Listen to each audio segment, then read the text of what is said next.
বন্ধুরা দেখো আজকে কার সাথে দেখা হয়েছে, আমাদের সবার প্রিয় রূপা।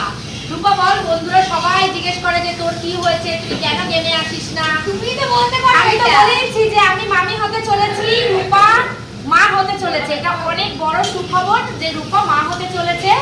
তাই জন্য রূপা আমাদের সঙ্গে এখন পার্টিসিপেট করছে না, কিন্তু কখনো যে করবে না তা না, রূপা কিন্তু আবার আমাদের সঙ্গে পার্টিসিপেট করবে। একদমই তাই। তুই কেমন আছিস বল, বন্ধুরা জানতে চায় তুই কেমন আছিস। একদম ঠিক, একদম ওকে আছি আমি এখন।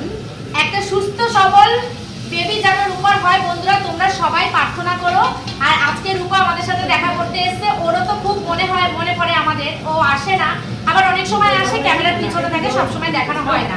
আর আজকে দেখো সুমি রান্না করছে, এই যে রূপা কিন্তু খাবে, ঠিক আছে। রূপা আমার জন্য রান্না হচ্ছে, সুমি কিন্তু রূপার জন্যই আজকে রান্না, তাই তো সুমি?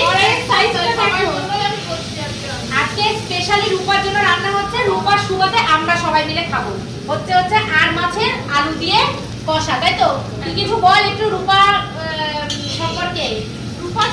রূপাকে সবাই খোঁজে, সবাই মিস করে অনেক। একদম। আর আমরাও মিস করি, কারণ আমরা তো বেশি মিস করছি। একদম না, কারণ আমরা সবাই একসাথে অনেক মজা করতাম। যাই হোক, এখন অবশ্যই একটা সুখবর আছে, কিন্তু রূপা আমাদের সাথে আসে, কিন্তু তোমাদের সাথে শেয়ার করা হয় না। হ্যাঁ। রূপা আসে মাঝে মাঝে, আমাদের গল্প হয়, দেখা হয়, কিন্তু তোমাদেরকে জানানো হয় না। এটাই হলো কথা। খেলতে পারে না যেহেতু, তাই তোমরাও জানতে পারো না।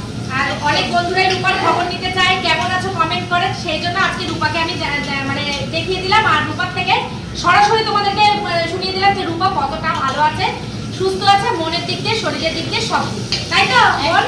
একদমই তাই। ঠিক আছে, চলো সুখবর যখন আসবে তোমাদেরকে আবার দিয়ে দেবো সুখবরটা। চলো টাটা।